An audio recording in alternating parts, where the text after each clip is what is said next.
Am I the a-hole for refusing a marriage contract that gives my spouse a percentage of my income? I'm not one to have an argument in a relationship and run to the internet for advice, but what just happened is too much for me to keep to myself. I'm a 30-year-old man, and I was dating a 27-year-old woman who lived in a neighboring town. We dated for 3 months, and it was going incredibly well. We spent Christmas together. We planned a trip to Canada for next month, and we had deep, agreeable conversations about our values and future plans, etc. Then we had a late-night video call on Saturday. She had a tendency to be very anxious about the future of our relationship while we were apart, but it was something we were able to work through each time, and I felt like I could live with it. This time, the conversation turned to a list of non-negotiables she had written out that were mandatory for her in a relationship. She had brought this up before, and I thought it was strange, but the list was pretty reasonable and worked for her, so I didn't worry about it. Well, she decided to add another item to the list. In the event that she got married, her husband would have to sign a legal document requiring him to give her a percentage of his income. She asked me if I would do that, and I told her I didn't think I would want to. My resistance turned into an argument that lasted several days over the phone. She sent me paragraphs explaining how her experience working as a paralegal, her upbringing in a single-income home in her home country, her status as a woman, and her trauma from her last relationship led her to the conclusion that she wanted guaranteed income from her spouse. She believed she could never trust a man to want to provide for her, and that she would never settle for anything less than a contract that legally obligated him to do so. She would not compromise on this, and it eventually came down to an ultimatum that I verbally agreed now that I would sign this contract, or she would find another man who would. Let me outline my perspective. I'm 3 months into this relationship, and my partner is demanding that I agree to a bizarre, legally binding document that would affect my finances for the rest of my life. I expressed that I was not comfortable with this, but she wouldn't let it go. So, even though our relationship had been wonderful up to that point, she broke up with me over this yesterday. She accused me of trying to manipulate her into settling for something less than what she wanted. She said I triggered memories of her last relationship, where she made excuses for a partner who didn't put in any effort and deflected her concerns when she tried to voice them. She felt that my refusal to agree to her contract was a sign that I wouldn't consistently support her needs in the future, and that I didn't care enough about her to make her feel safe. She was adamant that what she was asking was totally reasonable, and that my unwillingness to accept it was unacceptable to her. Enough to be 100% grounds to end the relationship. So, am I the a-hole for not agreeing to her contract? Not the a-hole. She needs professional help to deal with her trauma, not a legal document about money. What percentage was she asking for? She asked for 10. What is even more strange to me, though, was that my current job pays me poverty wages. I'm planning on finally getting a college degree this fall, so her plan is based on the assumption that I get into my field and someday I'm making 6 figures. It felt like this entire scenario we fought over existed only in her imagination. And what percentage is she offering to offer you future reassurance? Limau, that didn't come up, believe it or not. Not the a-hole. This is a huge red flag on her part. 3 months and she wants you to sign away future income? Just no. I think she's looking for a financial life guarantee, not a partnership. Red flags all over the place here. I'm a woman too. It's beyond a red flag. This is more like a tornado coming your way. Dude lucked out that he got here in only 3 months. Edit/mini update. She indicated that in a marriage, she wanted to work less. Right now, she works remotely doing paralegal work, but also has another in-person job that allows her to do her paralegal work during downtime. I had the impression that her career was important to her. She also doesn't want kids, or to make any compromises that would affect her career. I did try to reassure her that I would support her in every way, including financially. My view is that whatever money I make is our money. I tried everything I could to reassure her, but she wouldn't accept that. What struck me as especially strange was that when I asked what the money would be for, she said I should give it to her just because. She took it a step further and said I should be okay with not knowing what it was used for. I would have included all of this in my original post, but if I listed every wild thing that came up over the last few days, it would have gotten very long. Writing this out and reading your responses is helping me realize that I'm glad I'm no longer involved. Thank you. Next story. Am I the a-hole for dumping my ex because she hid from me that she had kids? I am a 19-year-old man. I had been dating my ex. Let's call her Samantha, also 19. She is my cousin's friend. My cousin introduced us at a party, and we clicked. Not once did she or my cousin mention that she had kids. Not at the party, not when I asked her out on a date, and not during the 2 months we were dating. If I had known at the party, I would have walked away then. Don't get me wrong, I don't hate kids. I have nieces and nephews whom I love to pieces. I know I'll have kids in the future, but right now it's a pass. How I found out she had kids was unexpected. I was meant to be working, but a guy at work asked me to swap shifts, so I ended up going to the mall. She was there with her kids. When she saw me, she looked panicked. It didn't even occur to me that they were her kids. I honestly thought she must be babysitting until her toddler cried for my ex to pick her up. It finally clicked that she was their mother. I was dumbfounded. I just walked away and ignored her texts and calls. I eventually answered and asked why she didn't tell me. She cried and said she really liked me, but she was worried that knowing would scare me away and that she would have eventually told me. She said the kids' dad had just decided to abandon them. I said I was sorry, but it wasn't going to work out. She cried some more and asked if it was because she has kids. I said yes. I wished her all the best and then blocked her on all my social media and her number. My cousin came over raging mad, cussing me out for dumping my ex just because she's a single mother, telling me what a piece of crap I am, and saying my ex is depressed. I couldn't get a single word in with all this screaming, so I shut the door in her face. When she started banging on my door, I threatened to call the police, and she finally left.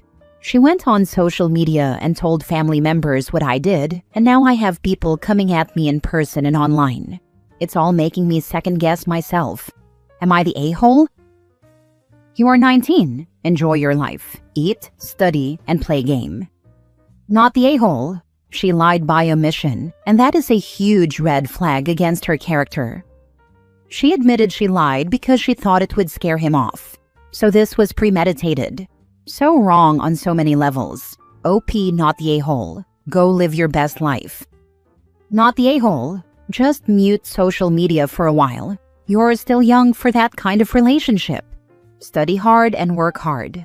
Also, just mute the family members who want you to get back with your ex. She's an ex. It doesn't matter. Sad that the family didn't even try to hear OP's side and just decided to believe the cousin completely. They also made him a villain on social media, which is really concerning.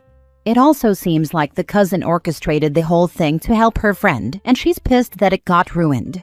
OP should stay away from her too. Next story. Am I the a-hole for asking for $30,000 from my parents as a house payment? A year ago, my parents gifted my older brother $30,000 so he could buy a house. My brother is 30 years old and has a very low-paying, unstable job. But in our culture, it's difficult to get married if a man does not own a home, and my parents considered it their duty to help him purchase one. My brother is the only male on both sides of the family to carry on our family name.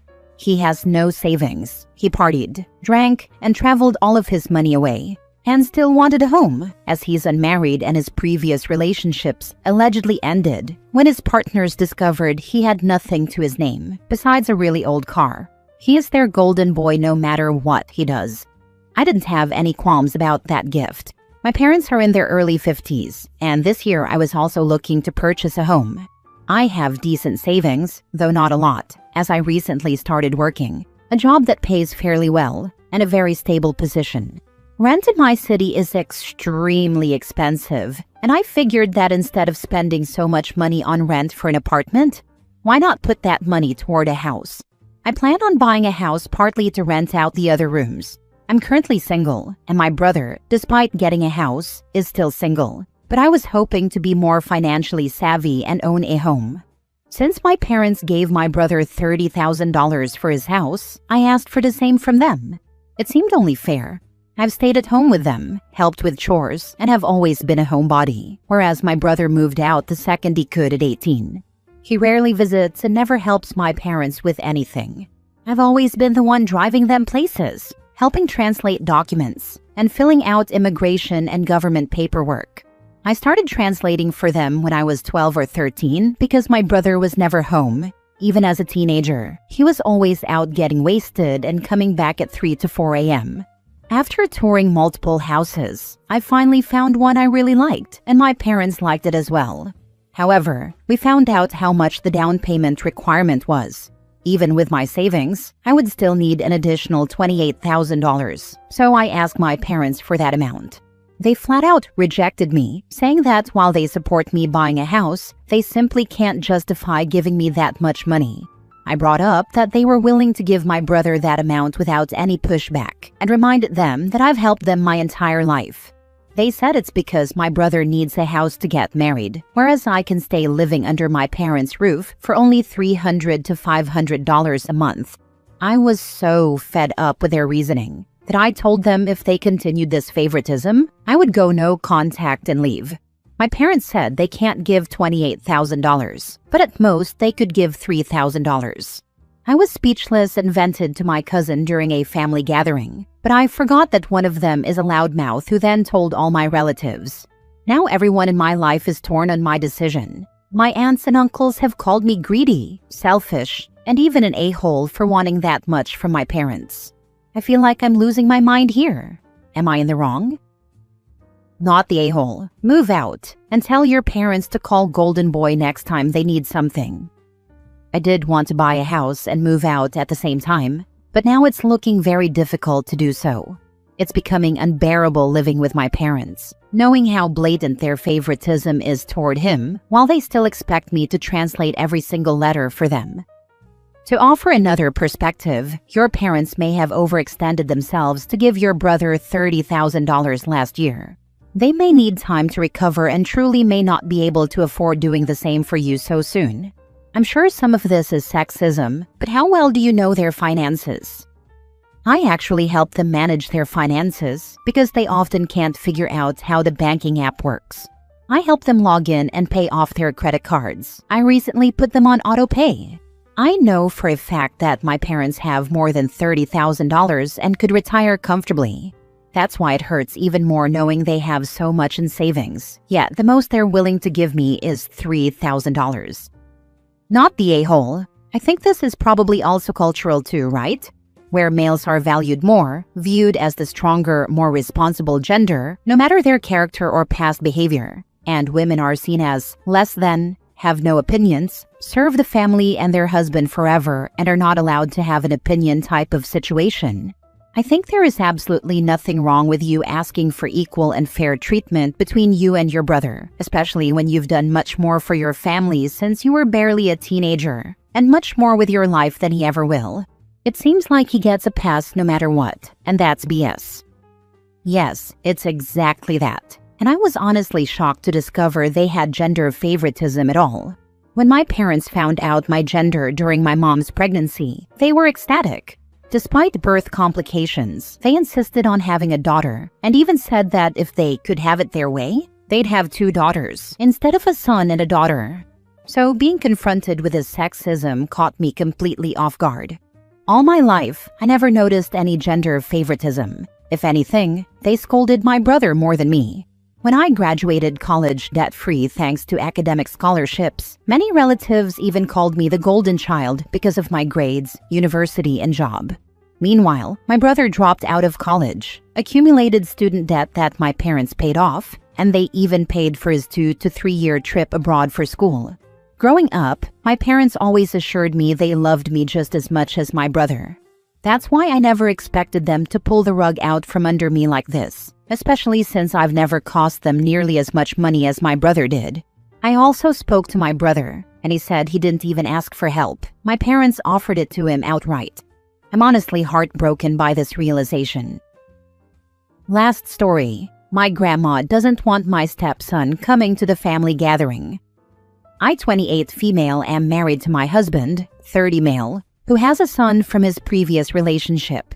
My stepson is 8 years old, and I've been in his life since he was 11 months old. My stepson has only been to my grandparents' house once when he was very little. From what I recall, it was a calm, uneventful afternoon. When COVID happened, my grandparents erred on the side of caution, which resulted in excluding my stepson due to the petri dish of germs that is daycare. Completely understandable. However, over the years, my grandma has found new and different reasons to exclude my stepson from family gatherings. For this most recent gathering, she said, "Your stepson cannot come since there are too many breakables in the house." Being around my stepson much more, my brother, 29 male, and my dad, 57 male, both vouched for him, saying that he is very well behaved and would not be a problem. My brother even said he would make it his personal duty to run around and play with my stepson outside if he had extra energy to burn off. But my grandma still said no. Although my grandma's decision upset me, I did not want to push the boundaries she has set in her own household. Even though I know my stepson wouldn't be a problem, I don't want to upset my grandparents or disrespect them, especially in their later years. My husband stated he would no longer attend if my stepson could not come, which is reasonable. However, I decided I would still attend without them because I don't see my grandparents often, and I don't know how many more opportunities I'll have. My husband wishes I would stay home, but he also understands. Well, my dad could not drop it. He stewed on it for several days, and I ended up sending a message to my grandma saying that my stepson should be included because he is my family and well-behaved. My dad said my grandma was treating me like a second-class citizen and disrespecting my family. My grandma got upset and canceled the entire family get-together after that. I feel touched that my dad and brother would stand up for my small family unit, but I also have mixed feelings about pushing boundaries people set in their own homes. I just wanted to keep the peace, and now everyone feels bitter. And of course, we don't tell my stepson any of this. You're the a-hole for not standing up more for your stepson. You shouldn't have been willing to go if he isn't allowed. I did try to reason with her, but she still said no. I understand that I could put my foot down, but I don't want to regret not seeing my grandma in her last years of life. You're in a rough position, and that's not fair. But life isn't fair. Sometimes you have to choose between two bad options. In this case, you can either regret not seeing your grandma or regret harming your relationship with your stepson. I have a step-grandchild who has been in our family since she was 2 and is now almost 30. She says she grew up never realizing she was a step-grandchild. She even says to this day that she has my eyes LOL. If someone won't invite all my grandchildren, then none of us go. OP going along and letting her grandmother mistreat her stepson is really sad.